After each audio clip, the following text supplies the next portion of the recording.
अस्सलाम वालेकुम नाजरीन, उम्मीद करता हूँ तमाम नाजरीन खैरियत से होंगे और यूएई की ताज़ा तरीन खबरों से बाखबर रहने के लिए चैनल को सब्सक्राइब करें और साथ ही बेल आइकन पर क्लिक करके आल का बटन प्रेस कर दें। बढ़ते हैं आज की यूएई की ताज़ा तरीन खबरों की जानिब। तवील मुद्दत के बाद पीआईए ने ओमान के लिए परवाज़ों का आगाज़ कर दिया। परवाज़ की आमद पर खसूसी सलामी दी गई।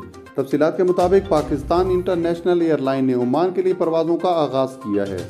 बताया गया है कि इस्लामाबाद इंटरनेशनल एयरपोर्ट से सलाला एयरपोर्ट तक हफ्तावार एक परवाज़ ऑपरेट की जाएगी। पीआईए की पहली परवाज़ ओमान के सलाला एयरपोर्ट पर पहुंच चुकी है, जिसको ओमान एयरपोर्ट के अमले ने पानी की सलामी पेश करके खुशी का इजहार किया है। याद रहे कि इससे कबल पीआईए कुवैत के लिए भी फ़िज़ाई ऑपरेशन का आगाज़ कर चुकी है। एयरलाइन की जानिब से हफ्तावार 2 परवाज़ें कुवैत के लिए चलाने का ऐलान किया गया है। बढ़ते हैं आज की अगली खबर की जानिब। पीआईए ने पाकिस्तानियों के लिए बड़ी ऑफ़र का ऐलान कर दिया। तफसीलात के मुताबिक पाकिस्तान इंटरनेशनल एयरलाइन पीआईए ने रास अल खैमा से पाकिस्तान के बड़े शहरों में आने और जाने के लिए किरायों में हैरत अंगेज़ कमी का ऐलान किया है।